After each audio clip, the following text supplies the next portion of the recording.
రాత్రి అయింది. అందరూ తమ ఇళ్ల తలుపులు మూసేసుకొని నిద్రించే సమయం. కాని ఒక వృద్ధురాలు మాత్రం మరుగుదొడ్డిలోనే తన కొంగుపరుచుకొని నిద్రిస్తుంది.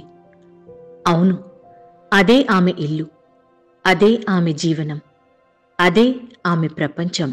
ఎవరి బాలమ్మ ఒకప్పుడు భర్తతో కలిసి కూలి పనులు చేసుకుంటూ చిన్న పెంకుటింట్లో ఉండేది. కాలం కలిసిరాక భర్త చనిపోయాడు. వానలకు ఉన్న ఇల్లు కూలిపోయింది. మిగిలింది ఒక్క మరుగుదొడ్డి గది.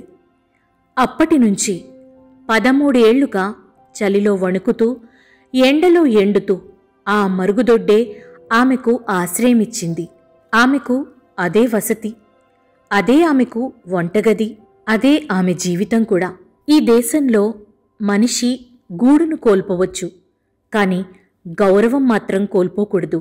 బాలమ్మ బతుకు ఆ మాటకు నిలువెత్తు ఉదాహరణ.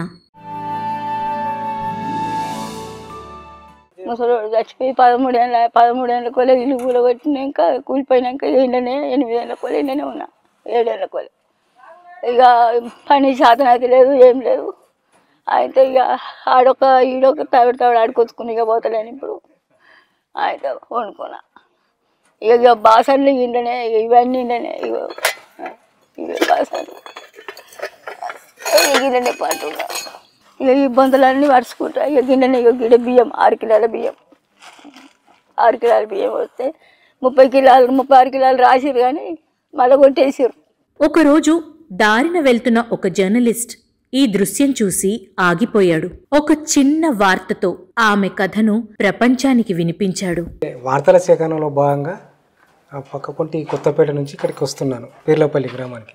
వస్తుంటే దారిలో ఇక్కడ కనిపించింది. జనరల్గా ప్రత్యేకంగా బాలం కోసం నేను రాలేదు. వార్తల సేకరణలో భాగంగా వస్తుంటే ఈ మరుగుదొడ్లో కూర్చొని ఉంది. కూర్చొని ఉంటే వచ్చి అక్కడ బండి ఆపి బాలమ్మను పలకరిస్తే ఆమె బాధ మొత్తం చెప్పుకుంది. ఒక 13 ఏళ్ల నుంచి నేను ఇదే మరుగుదొడ్లో ఉంటున్నా అని చెప్పింది. అంటే ఈమె బాగోగులు మొత్తం తెలుసుకొని ఆ తెల్లారి మళ్ళీ నేను వార్త రాయడం జరిగింది. సో మీరు క్యాజువల్గా చూసారా? అంతే, క్యాజువల్ కావాలని. ప్రత్యేకంగా గురించి మీకు తెలియదు? మనకు ఏం తెలియదు. ఫోన్ కూడా ఎవరు చేయలేదు ఊరి నుంచి కూడా. బాల పరిస్థితి గురించి మనకు ఎవరు చేయలేదు. వార్తలలో భాగంగానే జర్నలిస్ట్ ఒక్కడే వచ్చి చెప్పమ్మా. ఒక్కడే వచ్చిండు, వీళ్ళు వాడాడు. అమ్మాయి నీకు ఇల్లు లేదా అంటే ఇల్లు లేదు, ఏం లేదు.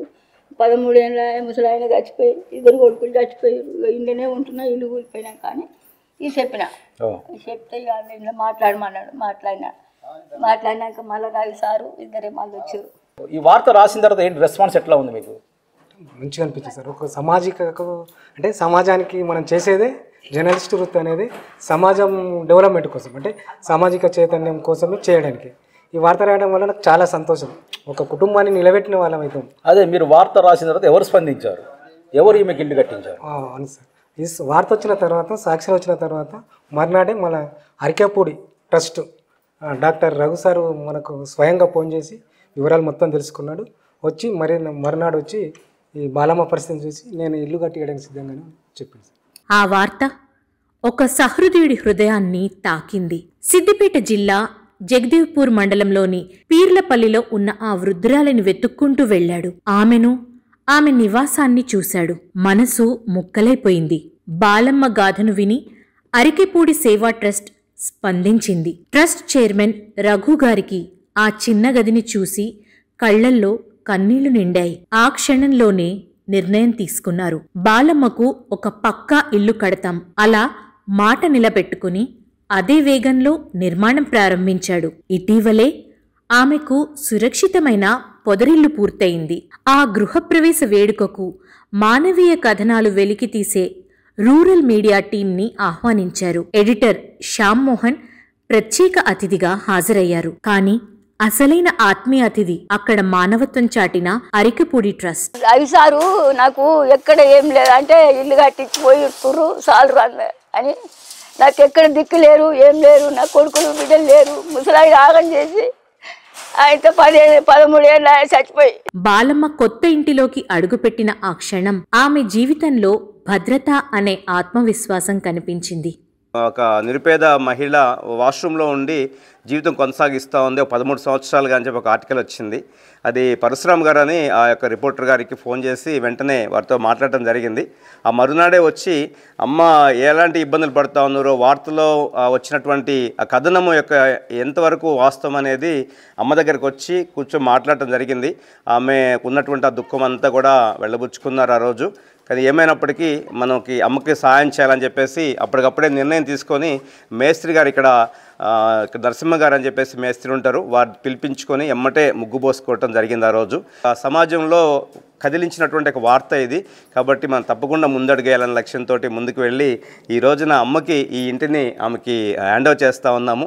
కాబట్టి ఈ సహకరించినటువంటి ఈ ప్రయాణంలో మరి మేస్త్రి నరసింహ గారికి అలాగే మరి వారి కుటుంబ సభ్యులు ఇక్కడ గ్రామస్తులు ఎవరైతే ఉన్నారో వారందరికీ కూడా పేరు పేరున ధన్యవాదాలు తెలియజేసుకుంటున్నాము. ప్రత్యేకంగా సాక్షి విలేకరి ఎవరైతే రిపోర్టర్ గారు ఉన్నారో సార్ వచ్చేసి పరశురామ్ గారు, వారికి ఎందుకంటే వారు గమనించుకొని ఈ యొక్క వార్తని సమాజానికి తెలియజేయటం అనేది గ్రామీణ ప్రాంతాల్లో ఎన్నో కథనాలు ఉంటాయి.